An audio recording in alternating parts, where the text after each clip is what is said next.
नमस्कार संस्कृताय मित्रों, मैं टीम स्टार क्लासेस से आशीष तिवारी एक बार पुनः आप सभी लोगों का हार्दिक स्वागत करता हूं। साथियों, आज हम आपके सामने एक प्यारा सा प्रकरण जिसका नाम है कारक। तो आज हम कारक का चैप्टर आपके समक्ष ला रहे हैं। आपके टेट के सिलेबस के मतलब पूरा जो पाठ्यक्रम है टेट का, उसके अनुसार हम आपको लेके चल रहे हैं। तो आज हम आपके सामने कारक का प्रकरण आपके समक्ष रख रहे हैं। तो चलिए आज हम कारक के बारे में अध्ययन करते हैं। तो कारक, तो आपसे यहाँ पर एक प्रश्न आसानी से आपको मिल सकता है। आपको बता दें कि कारक किस धातु किस प्रत्यय का बना है। यदि ये दोनों आपको एक साथ दे दे तो 1 नंबर। यदि आपको अलग अलग पूछ ले कि कारक जो है किस धातु से बना है, तो आपका ऑप्शन में क्री धातु लिखा रहेगा, तो ये सही हो जाएगा। यदि पूछेगा कि किस प्रत्यय से बना है, तो प्रत्यय आपका सही आंसर आपका लिखा होगा ऑप्शन में राउल प्रत्यय, तो ये आपका सही होगा। ठीक ना। तो ये आपकी 2 नंबर चाहे 1 नंबर इस तरह से आपको आसानी से मिल सकते हैं। तो कारक आपका क्री धातु से और राउल प्रत्यय से मिलकर कारक शब्द की निष्पत्ति हुई है। क्लियर। तो चलिए इसके बारे में अब आगे देखते हैं, परिभाषा को समझते हैं। तो परिभाषा क्या कह रही है कि क्रिया के साथ जिसका संबंध हो, क्रिया के साथ जिसका संबंध हो तथा क्रिया को संपन्न करने में जो जो तत्व या पदार्थ सहायक हों, उसे हम कारक कहते हैं। यानी आप सीधा जान लीजिए कि जो क्रिया है, ठीक ना, क्रिया के साथ जिसका संबंध डायरेक्ट हो, एकदम आमने सामने हो, डायरेक्ट संबंध हो, उस तथा क्रिया को संपन्न करने में मतलब जो काम का करना होता है उसको संपन्न करने में जो जो कारक पदार्थ सहायता करते हैं, वही जो है आपके कारक कहलाते हैं। क्लियर। अब देखते हैं आगे कुछ जो है लाइनें लिखी हैं, इसको देखते हैं हम। पहला आपका है साक्षात क्रियान्वयित्वम कारकत्वम, ठीक ना। और दूसरा आपका है क्रिया निष्पादकत्वम कारकत्वम, यानी साक्षात मतलब सीधा, संबंध हो जिसका, वो है आपका कारक। यानी क्रिया के साथ जिसका सीधा संबंध हो कारक कहलाता है, और क्रिया जिसके साथ संपन्न हो वो भी आपका कारक कहलाता है। मतलब कारक जो है क्रिया के साथ सीधा इसका समानता है, कारक जो है क्रिया के बिना अधूरा है, क्रिया जो है कारक के बिना अधूरी है। तो मतलब संबंध होना चाहिए, ठीक ना। तो वही यहाँ पे कहा गया है। अब देखते हैं, जैसे मैं आपको बता दें, जैसे कहा गया है कि रामः रावणम वाणेन लंकायाम सीताये जघान। अब यहाँ पर आप देखिए, जिसका क्रिया के साथ सीधा संबंध नहीं होता है उसे हम कारक नहीं मानते, ठीक ना। अब यहाँ पर जो रामः रावणम, ये आपका द्वितीया, ये आपका तृतीया का एक वचन, लंकायाम सीता ये चतुर्थी का जो है आपका, ठीक ना। और ये जघान मतलब मारने से है, ठीक ना। तो ये आपका आपको ध्यान देना होगा कि आपके कारक जो है ये द्वितीया का हो गया, ये आपका तृतीया का हो गया, ये आपका चतुर्थी हो गया। तो ये जो है आपके कारक जो है एक संबंध रख रहे हैं, क्रिया के साथ जो है संबंध रख रहे हैं। यदि संबंध ना रखते तो उसे हम कारक की संज्ञा नहीं देते। समझ रहे हैं ना आप। तो आपके ये जो है क्रिया के साथ सीधा संबंध इनका रहता है। अब देखते हैं, जैसे यहाँ पे आपने वो बताया कि रामः रामेशस्य पुस्तकम पठत, यहाँ पर पढ़ने की क्रिया में सीधा संबंध राम का है। यहाँ पर पढ़ने का जो काम हो रहा है उसका संबंध किससे है, तो राम से है। रामः रामेशस्य पुस्तकम पठत, तो राम जो है रमेश के साथ पुस्तक पढ़ता है। तो यहाँ पर राम का जो है या फिर रमेश का जो है संबंध किससे है, पुस्तक से है। तो पुस्तक के साथ वो पढ़ने का काम संपन्न कर रहे हैं। अब यहाँ पर आगे है ना कि रमेश का, अतः रमेश को कारक नहीं माना जाएगा। ध्यान दीजिएगा, यहाँ पर राम का डायरेक्टली संबंध जो है पुस्तक पढ़ने से है, ठीक ना। डायरेक्टली पुस्तक पढ़ने से है और रमेश का डायरेक्ट संबंध जो है पुस्तक पढ़ने से नहीं है। इसलिए यहाँ पर कहा गया, यहाँ पर पढ़ने की क्रिया से सीधा संबंध राम का है, ना कि रमेश का। अंततोगत्वा आपका जो है रमेश को कारक हम नहीं मान सकते। क्लियर। अब देखते हैं आगे। आगे है आपका, संस्कृत में कारकों की संख्या 6 होती है तथा विभक्तियों की संख्या 7 होती है। तो कारकों की संख्या आपकी 6 है और विभक्तियों की संख्या 7 है। इसको आप नोट डाउन कर लीजिएगा। ये आपका परीक्षा में आपका पूछा गया था कि कारकों की संख्या कितनी है, तो आपका सीधा ऑप्शन 4, 5, 6, 7। तो राइट आंसर आपका था 6 होती है। संस्कृत में कारकों की संख्या 6 होती है और विभक्ति की संख्या आपकी 7 होती है। और सूत्र के माध्यम से इसको हम देख लें। कर्ता कर्म करणम च संप्रदान तथैव च अपादाने अधिकरणे षट्काणी षट् कारकाणी षट्। कर्ता कर्म करणम च संप्रदान तथैव च अपादाने अधिकरणे कारकाणी षट्। तो कर्ता कर्म करण और संप्रदान और आपका अपादान में भी आपका अधिकरण कारकाणी षट्, यानी कर्ता 1, 2, 3, 4, ये 5 आपका, ये 6। तो ये आपके क्या हो गए, तो 6 आपके कारक हो गए। कर्ता कर्म करण संप्रदान अपादान और अधिकरण। तो ये आपके 6 कारक हो गए। ठीक ना। अब देखते हैं आगे आपका है, अब देखते हैं विभक्ति के बारे में। तो विभक्ति को समझते हैं हम। विभक्ति तो ये इसमें वी उपसर्ग लगा हुआ है। विभक्ति में आपका वी उपसर्ग लगा हुआ है, भज धातु है और अक्तिन प्रत्यय लगा हुआ है। ठीक ना। तो ये चीज़ आप ध्यान दीजिएगा। आपका एक सीधा नंबर एक लॉलीपॉप के रूप में आपका प्रश्न करेगा और यहाँ से आप भूल सकते हैं, गलती कर सकते हैं। इसलिए आपको इसको ध्यान से समझ लीजिएगा कि विभक्ति में आपसे पूछ ले कि इसमें कौन सा प्रत्यय लगा हुआ है, तो अक्तिन प्रत्यय लगा हुआ है। कौन सा धातु लगा हुआ है, तो भज धातु लगा हुआ है। कौन सा उपसर्ग लगा हुआ है, तो आपका वी उपसर्ग लगा हुआ है। क्लियर। और आगे है आपका सूत्र के रूप में संख्या कारकाणी बोधयित्री विभक्ति। अब परिभाषा को देखते हैं। जो कारक संख्या का ज्ञान कराए उसे हम विभक्ति कहते हैं। वही कहा गया है का संख्या कारक बोधयित्री विभक्ति। संख्या कारक का बोध कराने वाली जो है उसे हम क्या कहते हैं, तो विभक्ति कहते हैं। इनकी संख्या 7 है। क्लियर। अब चलते हैं आगे देखते हैं आगे क्या है इसका फैक्ट, इसको देखते हैं हम।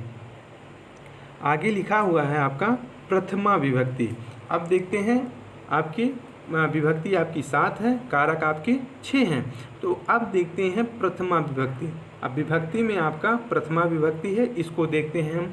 सूत्र है, सूत्र इसका क्या है, प्रातिपदिकार्थ लिंग परिमाण वचने प्रथमा स्यात्। प्रातिपदिकार्थ लिंग परिमाण वचन मात्रे प्रथमा स्यात्। प्रातिपदिकार्थ लिंग परिमाण वचने मात्रे प्रथमा स्यात्। तो अब देखते हैं आगे। यहाँ पर लिखा हुआ है, अब इसमें आपका पहला खंड हम इसको निकाल रहे हैं। तो प्रातिपदिक, ठीक ना। तो प्रातिपदिक, अब इसको हमने इसमें से निकाला जो है सूत्र के माध्यम से, इसको हम बाहर किए और बाहर करके हमने इसको प्रातिपदिक का एक शब्द दिया। अब देखते हैं प्रातिपदिक मतलब होता क्या है। अब सूत्र में ये पूरा दिया है, इस सभी को हम आपको बताएंगे। प्रातिपदिक लिंग परिमाण वचन में जो है आपकी प्रथमा होती है। अब देखते हैं प्रातिपदिक के बारे में।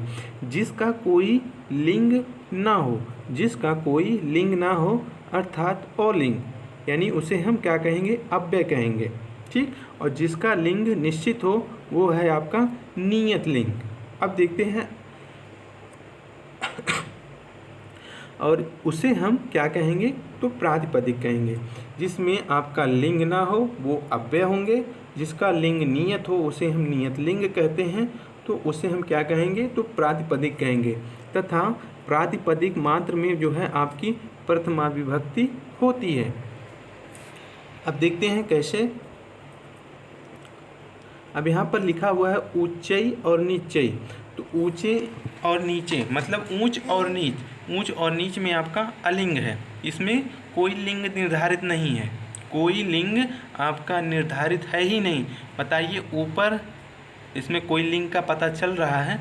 बिल्कुल नहीं पता चल रहा है। नीचे, नीचे शब्द में आपका कोई लिंग पता चल रहा है? बिल्कुल नहीं।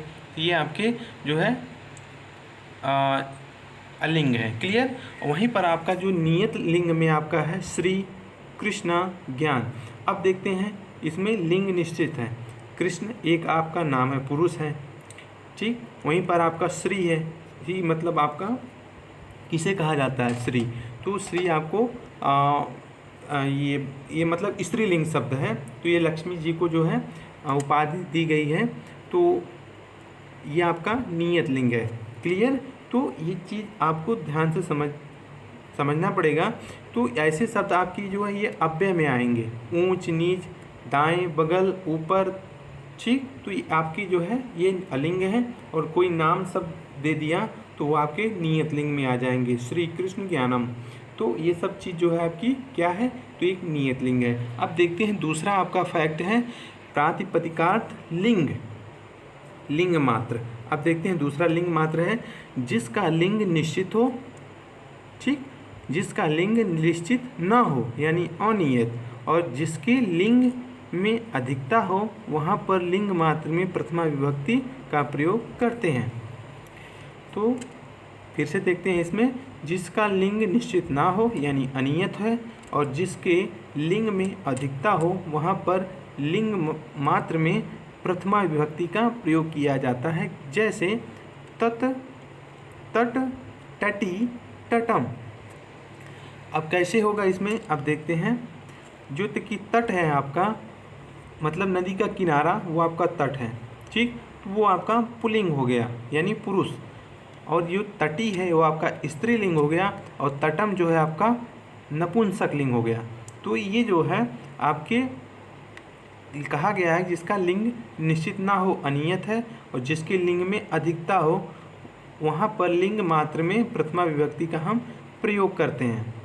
तो इसमें आपका ये देखिए तटम है, ये आपका तटी स्त्रीलिंग है, और तट जो है आपका पुल्लिंग है।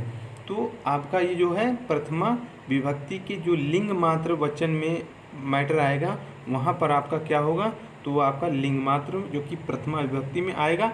आप सीधा ये जान लीजिए कि आपसे पूछेगा कि लिंग मात्र में जो है कौन सी विभक्ति होगी, तो आप सीधा सीधा आप ये इसको यही करना है कि आपकी प्रथमा विभक्ति मानी जाएगी, और प्रातिपदिक के अर्थ में आपका भी प्रथमा विभक्ति ही होगी।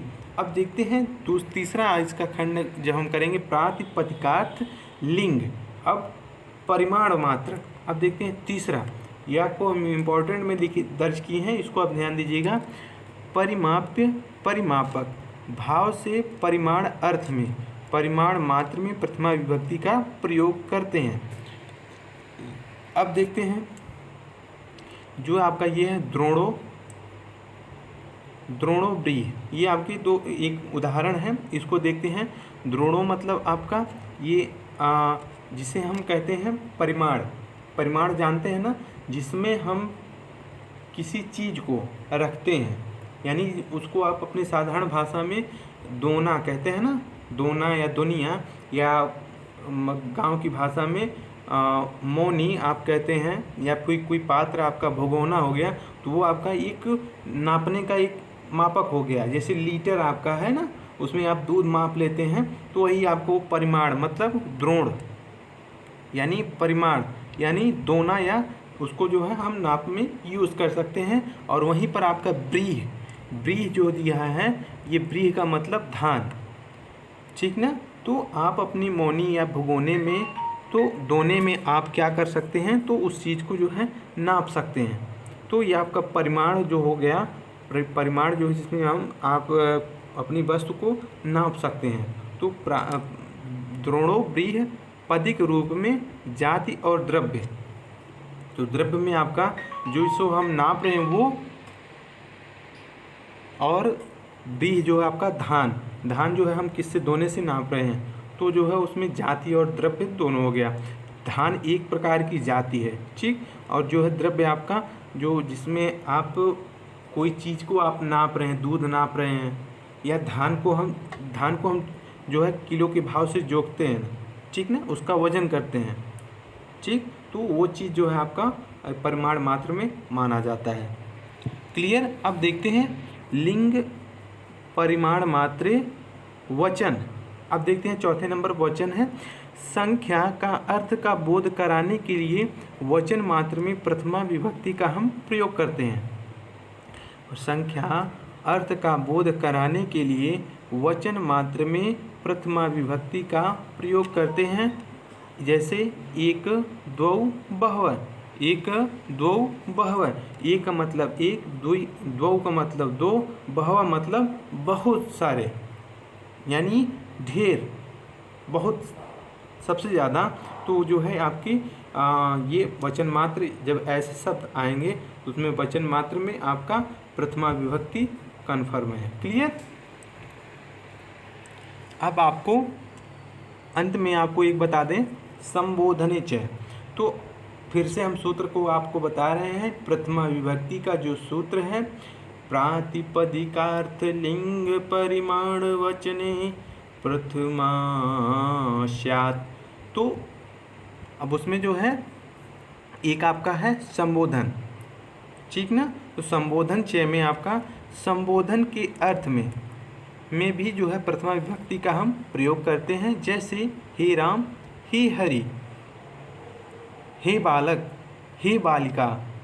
तो जो यहाँ पर आप संबोधन के रूप में उसको हम याद कर रहे हैं या बुला रहे हैं, या संबोधन से मतलब किसी चीज़ को जो है हम अपनी तरफ आकर्षित कर रहे हैं, या हम भजन कर रहे हैं, मनन कर रहे हैं, तो उसमें जो है आपका संबोधन होगा। जैसे आपका हे राम है, तो हे राम आपका एक संबोधन जो कि आप इसमें प्रथमा विभक्ति का प्रयोग कर सकते हैं।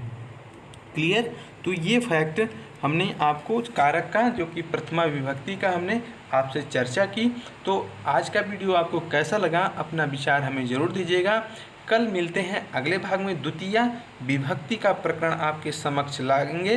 तो फिलहाल अपना जो है इस पर अपना विचार ज़रूर दीजिएगा, हमें खुशी होगी और इंतज़ार रहता है आपके कमेंट्स का, हमारा आह्लादित होता है। फिर मिलते हैं अगले भाग में, आपसे पुनः मुलाकात करेंगे। अपना ख्याल रखिएगा और इस वीडियो को लाइक, शेयर और सब्सक्राइब जरूर कर दीजिएगा। Take care. जय हिंद, जय भारत।